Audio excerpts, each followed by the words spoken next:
Saya lagi nyobain produk Poco X7 Pro. Nah, keren banget kan? Nah, di sini gue bakal ngulas atau nge-review video dari Poco X7 Pro gue bandingin dengan iPhone 16. Disclaimer-nya, nggak cari yang terbaik ya, cuma pengen tahu potensi si Poco X7 Pro ini kira-kira itu sampai sejauh apa ya. Nah, kalau kalian ngeliat gue pakai tripod apa, ini gue lagi diikutin sama tripod, gue juga lagi pakai tripod Mixio A200 ya, Photo Fast Tracking Tripod. Jadi ini keren banget, tripodnya tuh bisa ngikutin kita kemanapun. Jadi kalau kalian traveling nggak usah ajak pacar lagi ya kalau ribet ya, atau ajak istri lagi ya. Dia bisa jadi asisten kalian untuk ngevideoin kalian kemanapun. Yang mau ada di keranjang kiri bawah ya. Langsung kita ke tesnya aja guys. Oke, disclaimer dulu, ini bukan mencari yang terbaik ya. Kalau yang terbaik ya jelas iPhone ya. Tapi gue pengen tahu potensi si Poco X7 Pro ini sampai sejauh mana kalau dibandingkan dengan iPhone. Nah, kita bisa lihat bahwa si Poco X7 Pro ini agak lebih gelap ya. Dan kalau dynamic range tentunya bagusan iPhone ya. Kita bisa lihat di sini ya. Tapi menurut gua ini settingannya sama-sama Full HD 30 fps. Kalau menurut gua sih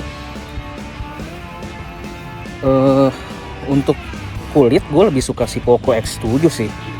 X7 Pro ya.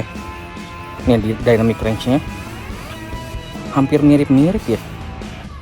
Bahkan di Poco tuh gue sering kali lihat awannya ini masih birunya masih kelihatan guys. By the way ini lagi mendung ya. Dan ini fokusnya default aja. Ini perekaman kamera selfie dari Poco X7 Pro dan iPhone 12 mini. Nah, bisa kita lihat nih dynamic range-nya beda banget ya. Tuh ya. Yang bagian baling-baling belakang lihat yang warna hijau. Nah, kalau di Poco ini udah agak pudar nih. Kalau di iPhone ini masih kelihatan jelas. Sayangnya kameranya tuh menurut gue lebih bagus Poco X6 Pro ya, kamera depan ya terutama ya. Tapi kalau low light menurut gue lebih bagus si Poco X7 Pro. Nah, menurut kalian gimana guys? Lebih bagus mana?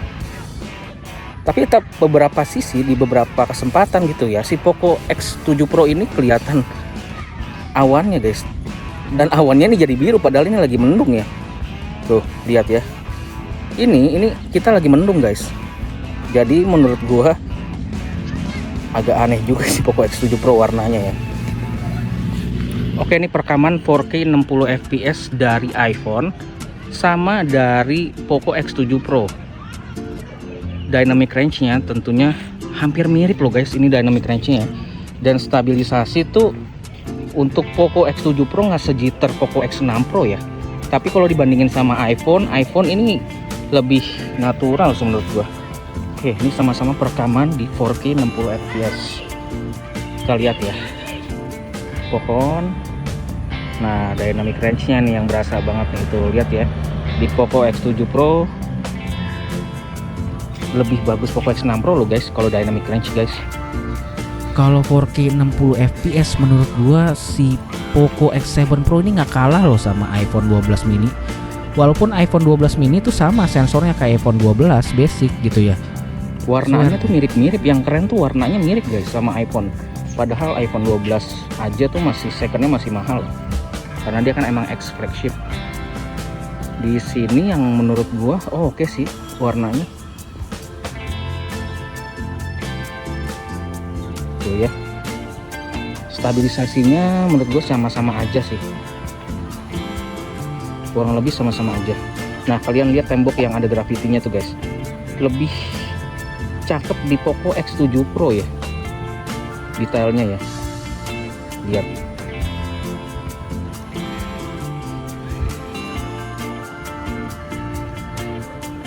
Menurut gua untuk kamera belakang, kamera utama ini hampir menyamai sama si Poco X7 Pro dengan iPhone 12 mini.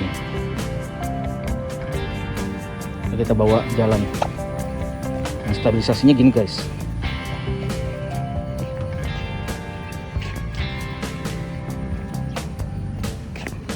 Oh, dibawa jalan ya. Oke, ini perekaman ultra wide Full HD 30 fps. Mentoknya si Poco ini di Full HD 30 fps ya.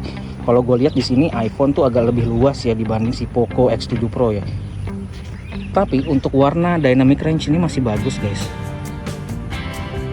Dan entah kenapa nih, kok di ultra wide nya agak sedikit patah, sedikit aja patah dikit.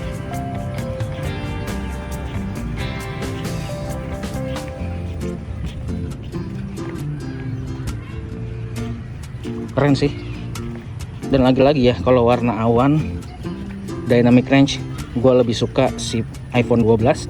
Kalau misalnya stabilisasi juga lebih stabil si Poco X7 Pro. Untuk warna, nah di sini lihat ya, gelap dan terangnya tuh separasinya. Ini lebih bagus sih Poco X7 Pro guys, lihat. Mudah-mudahan nih ada update untuk HDR ya, atau dynamic range-nya. Menurut gue dynamic range-nya agak kurang ini si Poco X7 Pro. Lebih bagus Poco X6 Pro guys. Cuma sayangnya baterainya kecil ya Poco X6 Pro ya. Kalau di layar sih gitu guys.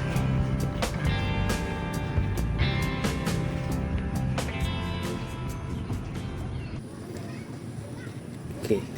Ini kamera depan Full HD 30 fps. Kalau di Poco X6 Pro bisa sampai 60 fps ya. Kalau di Poco X7 Pro nih cuma sampai 30 fps aja. Ini separasi awannya, dynamic range-nya.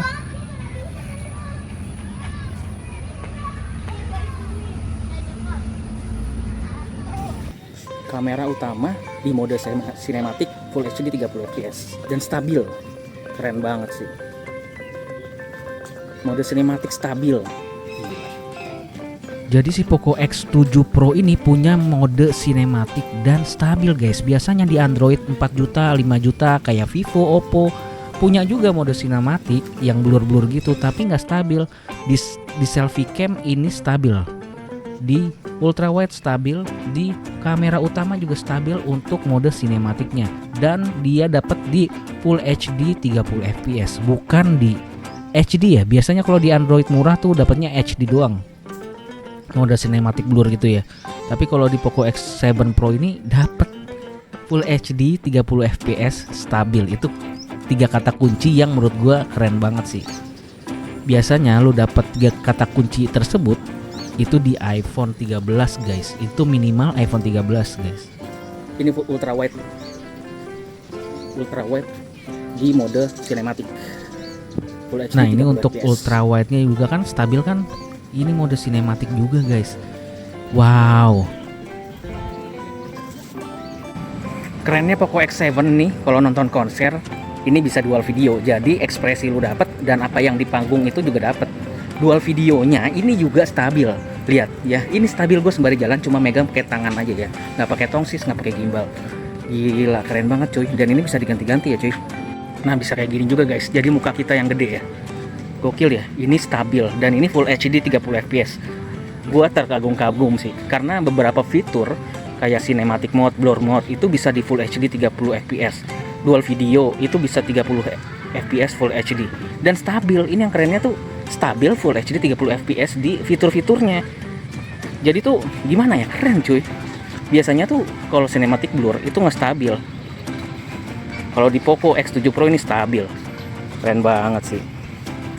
Nih, bisa ganti lagi begini, bisa ganti lagi gini. Kalau nonton konser keren nih. Jadi sembari ngerekam reaksi kita juga ngerekam apa yang terjadi di atas panggung. Tapi nggak bisa di zoom ini ya. Kalau lagi mode begini ya, dual mode begini, keren sih. Kalau kalian butuh kamera depan yang bagus, Poco X7 Pro itu bukanlah pilihan yang bagus. Mungkin bisa ke Poco X6 Pro ya. Tapi kalau kalian butuh kamera belakang yang cukup bagus, bisa 4K 60 fps, kamera ultra wide-nya oke, mode sinematiknya itu bisa blur dan lain-lain. Nah, ambil Poco X7 Pro. Menurut gue kekurangan Poco X7 Pro untuk bagian kamera, terutama video, ini cuma ada di bagian kamera depannya aja. Sisanya itu keren guys, apalagi mode sinematik yang udah bisa stabil dan Full HD 30 fps. Kalau di Android biasanya hanya bisa HD atau 720p 30 fps. Tapi kalau di Poco X7 Pro ini atau Poco X7 Pro ini bisa sampai Full HD 30 fps dan stabil. Biasanya yang stabil kalau Android mode sinematiknya ya.